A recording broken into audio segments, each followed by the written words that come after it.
Сын привозил в первый день, оставил на площадке и потом ушел. Ну, в общем-то, мы почти все подъели. У нас есть, вот мы из Италии с собой привозили сыр, его много, но уже хлеба нет. Это видео снято людьми, которые сейчас на домашнем карантине 14 дней в 4 стенах. Звоните, точнее стучите в дверь, но от двери потом отойдите метра на 2, на 3. Оставьте продукты, у вас же все оплачено, да, у вас там видно?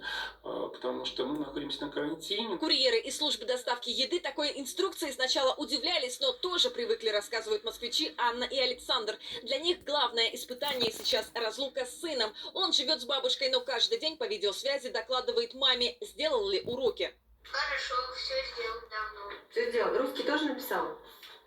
Написал?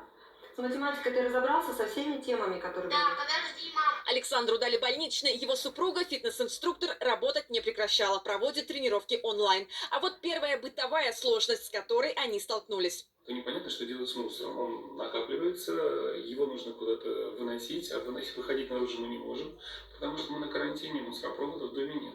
Что нам с ним делать? Покидать квартиру во время самоизоляции не рекомендуют даже ночью. Дилемма у тех, кто на карантине, не только с мусором, например, с собакой. Питомцу тоже придется кому-то переехать, кто сможет с ним гулять.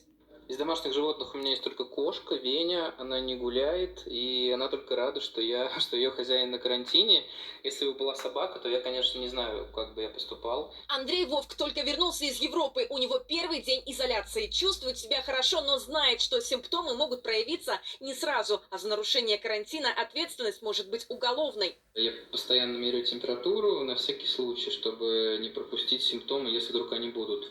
Сегодня ко мне приходил врач из поликлиники, взял у меня мазки из носа и изо рта, замерил температуру. А москвичка Ирина, она по профессии психолог, ищет в карантине только плюсы. Я занимаюсь рефлексией, которая мне помогает понять, как чувствуют себя люди, оказавшиеся в таких вот вынужденных ситуациях, и можно тогда понимать, как им помогать. Не все могут работать удаленно во время самоизоляции. Оплачивать ли сотруднику больничный, решает работодатель. В Москве процедуру получения больничного листа максимально упростили. Их уже доставляют курьеры прямо до дверей квартиры. 5000 человек обратились за этим документом. Еще раз прошу вас, поберегите себя, поберегите своих близких, поберегите окружающих вас людей старшего возраста, минимизируйте все возможные контакты.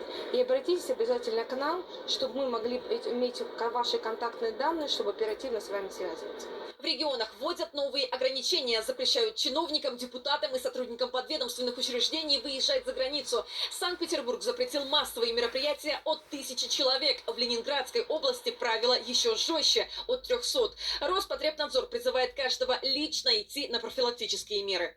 Роспотребнадзор сегодня опубликовал рекомендации обязательно и регулярно обеззараживать все свои гаджеты. Телефоны, которые мы практически не выпускаем из рук, технику, которую мы берем с собой в людные места. Кроме того, личные аксессуары, например, те же самые ключи от дома или свою сумку. Делать это лучше вот такими спиртовыми салфетками. В этой 70% содержания спирта.